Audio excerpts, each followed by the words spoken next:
आप भविष्य हैं और आने वाले भविष्य को आप ही संवारेंगे। शिक्षक का यही काम है, आने वाले बच्चों को ट्रेनिंग देना आप ही ने करना है। Hatred begins in the minds, जो नफरतें हैं वो यहां पे उपजती हैं और इनका सामना करना है तो यहीं पे प्यार का निर्माण करना पड़ेगा मस्तिष्क में। यही सब यही खेल है। जो त्रिपाठी सर ने इतना कुछ कहा वो आपके मस्तिष्क तक पहुंचेगा, आप आगे के मस्तिष्क में पहुंचाओगे और प्यार और मोहब्बत इसी तरह फलेगी जैसे वो आपने इतना मधुर गीत सुनाया, भंवरे कलियां, कितना सुंदर लगता है ऐसा विश्व जहां पे गाना हो, प्रेम हो, संगीत हो, ना धर्म, न जात, न लड़ाई, न ऊंच, न नीच, न गरीब, न अमीर। बहुत प्यारी कल्पना है, अगर आप उसमें 2 मिनट सोचेंगे तो डूब के रह जाएंगे।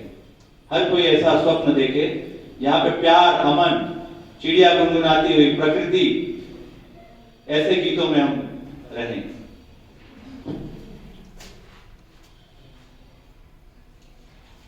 विश्व बंधुता है बड़ी बात, पर मेरे हिसाब से जब तक विश्व में असमानता, जैसे त्रिपाठी साहब ने भी आपको बताया, या फिर हम कह सकते हैं इक्वालिटी नहीं रहेगी तब तक ये सब कोरी बातें हैं।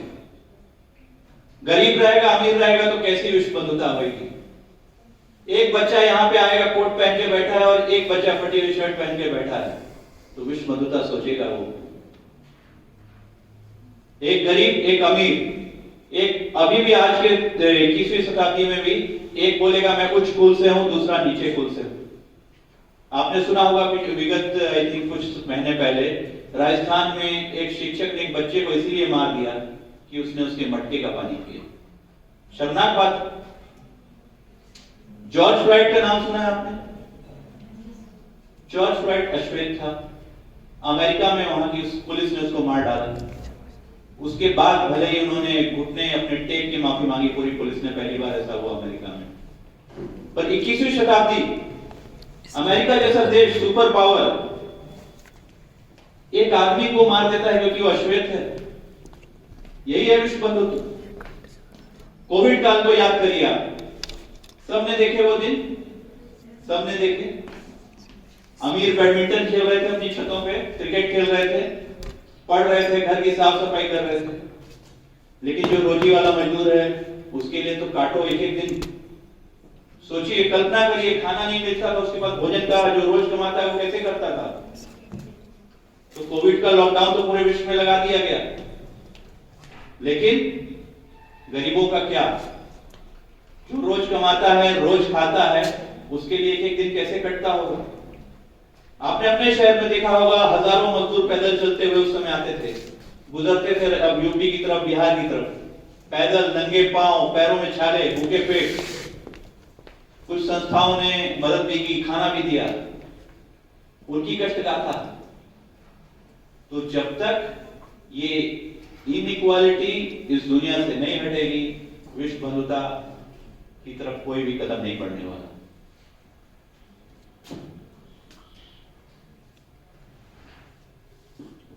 छोटी से डाटा है, विश्व में हर 10 में से 1 आदमी भूखा सोता है। 10% of the people sleep empty stomach every day in the world। क्या ये समानता है? 1% लोग हैं जनसंख्या के जिनके पास 30%, 40% दुनिया की दौलत है। क्या ये समानता है? ऐसे में क्या विश्व बंधुता होगी? कुछ लोग कुछ संसाधन को लेकर बैठे हैं, गोदाम भरे हुए हैं, और कुछ लोग तरस रहे हैं, तो समानता तो नहीं हुई क्या? ऐसे समाज की कल्पना तो नहीं।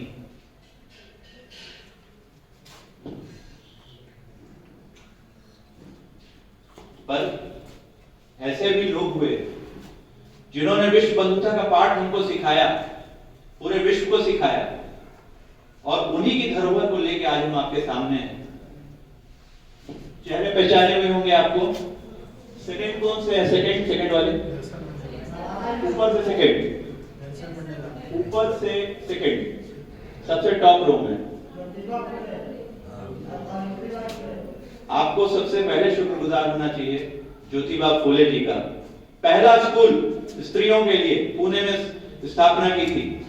पहला स्कूल, जब स्त्री को चूल्हे चौके के लिए समझा जाता था, घर की चौखट के पीछे, चार दीवारी के पीछे रहे, तब उन्होंने स्त्रियों के उत्थान के लिए, लड़कियों के उत्थान के लिए पहला स्कूल खोला। और शिक्षक नहीं मिल रहे थे स्कूल के लिए, तब उनकी धर्मपत्नी सावित्रीबाई फुले सामने आई और स्कूल में पढ़ाना चालू किया। तो विश्व बंधुता तो यही, जहां एजुकेशन को आगे भी किया जाता है, अनटचेबिलिटी, उसके लिए इन्होंने उन्मूलन के लिए काम किया। एक छोटी सी घटना थी, ज्योतिबा फुले अपने एक मित्र, ब्राह्मण मित्र के शादी में बारात में जा रहे थे। ज्योतिबा फुले कास्ट से माली, शूद्र। तुरंत कुछ लोगों का एतराज हो गया, एक शूद्र कैसे बारात में जा रहा है, उनको तुरंत वहां से लौटा दिया गया। घर आए, रोए, पिता को बताया, पिता ने बताया बेटा ये वर्ण व्यवस्था हमारे समय की है, हम क्या कर सकते हैं।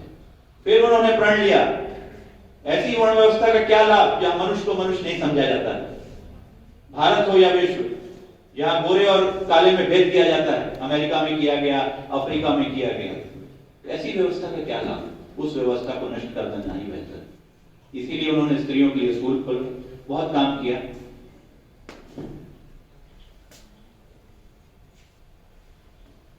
भगत सिंह, इनकी छवि हमारे बीच में अजय देवगन और सनी देओल टाइप की है कि इन्होंने अंग्रेजों के एक सैंडर्स को गोली मार दी।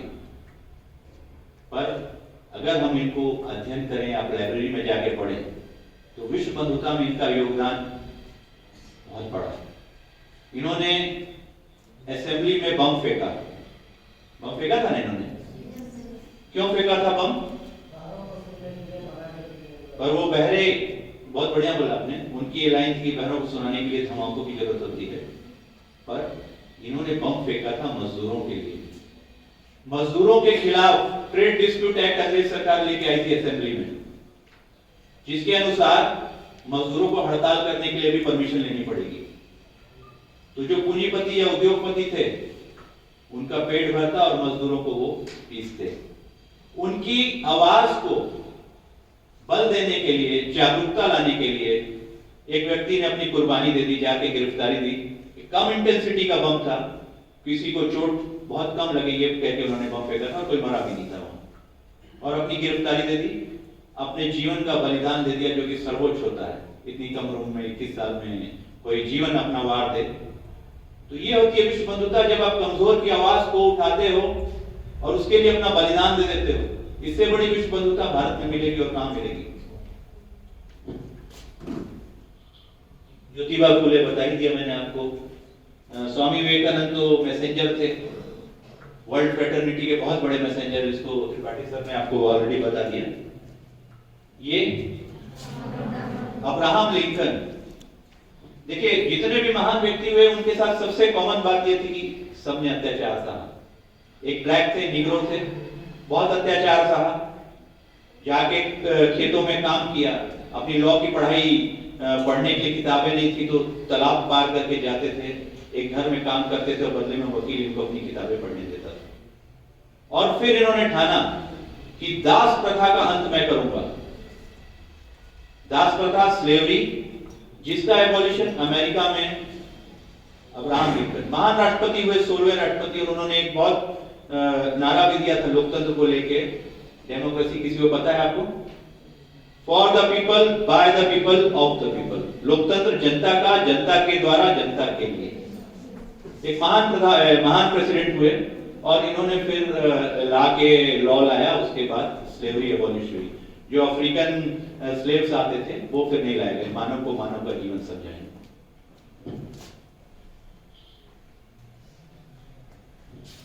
जीनी चादर, बापू, आज तमाम प्रकार की चीजें उनके बारे में दुष्प्रचार किया जाता है, लेकिन आज जो हमारे तन पे ये चादरें हैं या कपड़े हैं, इन्हीं की बदौलत। एक छोटा सा संस्मरण है। आजादी हमको मिली कब मिली? 15 अगस्त को। देश जश्न में डूबा था। आजादी है, जश्न तो होगा, झंडारोहण होगा, गान गाए जाएंगे, पर यह बूढ़ा नंगा फकीर, इसने इनकार किया कि मैं इस स्वागत समारोह में नहीं जाऊंगा, मेरी जरूरत और कहीं है। और गांधी चले गए वेस्ट बंगाल। वेस्ट बंगाल में कलकत्ता, नोआखली करके जगह थी। कत्लेआम था, हिंदू मुस्लिम को मार रहे थे, मुस्लिम हिंदुओं को मार रहे थे। 47 का समय था, विभाजन की विभीषिका थी। गांधी ने बोला मेरे जिस्म के टुकड़े कर दो, लेकिन भारत के टुकड़े नहीं होने चाहिए। अनशन पे बैठ गया वो बूढ़ा, खाना पीना छोड़ दिया।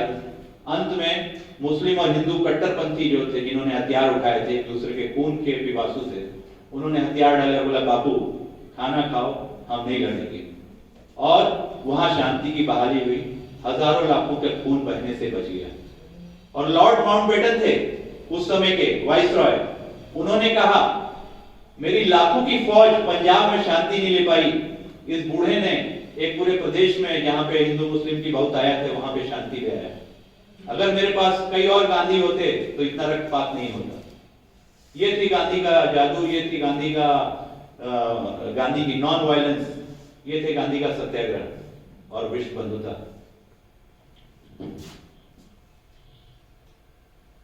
नेल्सन मंडेला अफ्रीका के महान राष्ट्रपति, विश्व बंधुत्व मतलब पूरे विश्व में बंधुत्व। भारत के अलावा भी देशों में बहुत से ऐसे लोग थे जिन्होंने विश्व बंधुत्व का मैसेज सब जगह पहुंचाया। काले थे, अश्वेत थे, अफ्रीका में अश्वेतों के साथ बुरा व्यवहार होता था, दासों की तरह काम लिया जाता था। 27 साल जेल में रहे, छूटने के बाद उम्मीद नहीं हारी। अपार्थाइड रंग भेद नीति का अंत किया, प्रेसिडेंट बने, महान प्रेसिडेंट। इनकी कुछ स्पीच अगर आप सुनेंगे जिसमें वो बोलते हैं कि मेरा अफ्रीका देश एक इंद्रधनुष की तरह होगा जिसमें सब रंग बसेंगे, सिर्फ गोरे नहीं काले सब मिल के रहेंगे, क्योंकि सब एक ही ईश्वर की संतान है। और यही तो है विश्व बंधुता।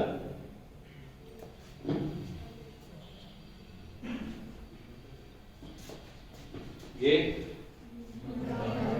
आप हम बैठ रहे हैं, बात कर रहे हैं, आजादी से है, भारत में लोकतंत्र है, डेमोक्रेसी है, इतना बड़ा संविधान है, बहुत बड़ा योगदान बाबा साहब का। संविधान सभा के अध्यक्ष, इतना अच्छा कॉन्स्टिट्यूशन बनाया, छोटे दबे कुचलों के लिए लड़ाई लड़ी, दलितों के लिए लड़ाई लड़ी। विश्व बंधुता यही है, जब आप दबे कुचले इन इक्वल्स का साथ देते हो ताकि वो इक्वल्स के बराबर पहुंचे, वही तो विश्व बंधुता है।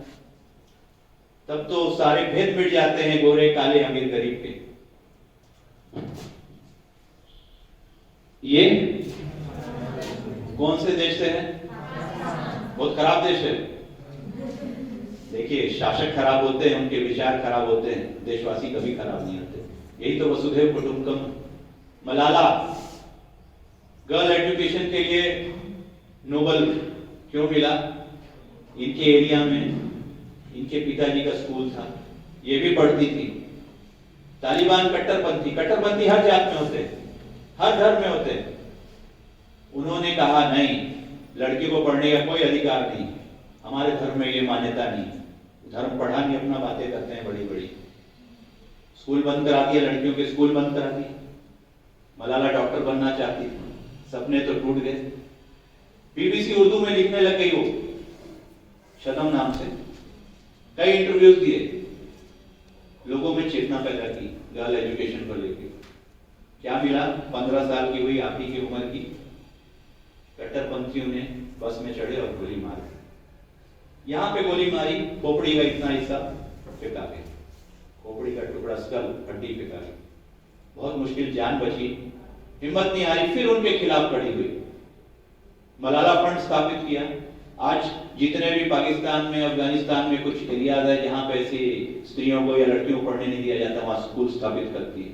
क्योंकि क्या कहती है वो? एक बच्चा, एक शिक्षक, एक किताब और एक कलम दुनिया बदल देती है। और आज आप वही बनेंगे, आने वाले समय में आप वही शिक्षक बनेंगे जो दुनिया को बदलेगा। और यही विश्व बंधुता का पैगाम आप फैलाएंगे।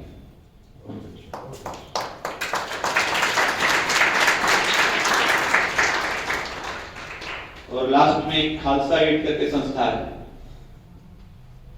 कहीं पे भी कोई आपदा आती है, सरहद के पार विश्व के किसी कोने में, सीरिया हो, टर्की जहां भूकंप आया, या भारत में मुजफ्फरनगर में जब दंगे हुए, सहारनपुर में दंगे हुए, भले वो हिंदू हो या मुस्लिमों के घर जब जलाए गए, सबके घर बनाए इन्होंने मिलके।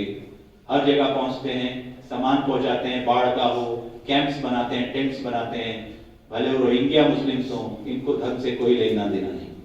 जहां मुसीबत है, जहां मानवता खतरे में, ये वहां जाते हैं। इसीलिए उनका शायद स्लोगन भी है, ह्यूमन रेस एज वन, मानव की जात सिर्फ एक है, वो है मानवता। तो ऐसे लोगों के विचार को हम पढ़ें, समझें, और जब असमानता को इस सोसाइटी से हटाने का प्रण लेंगे तो विश्व बंधुता अपने आप हो जाएगी। फिर हमको ये राग नहीं अलापना पड़ेगा कि भाई शांति शांति, फिर वहां पे ये गाने गाए जाएंगे जो आज आप बच्चों ने गाए, शांति और अमन के गाने हर देश में, हर गली में। फिर भेद हट जाएगा धर्म का, ऊंच नीच का। ऐसा समाज की हम कल्पना करें और जिए। इसी के साथ मैं अपनी वाणी को विराम देता हूं। Thank you.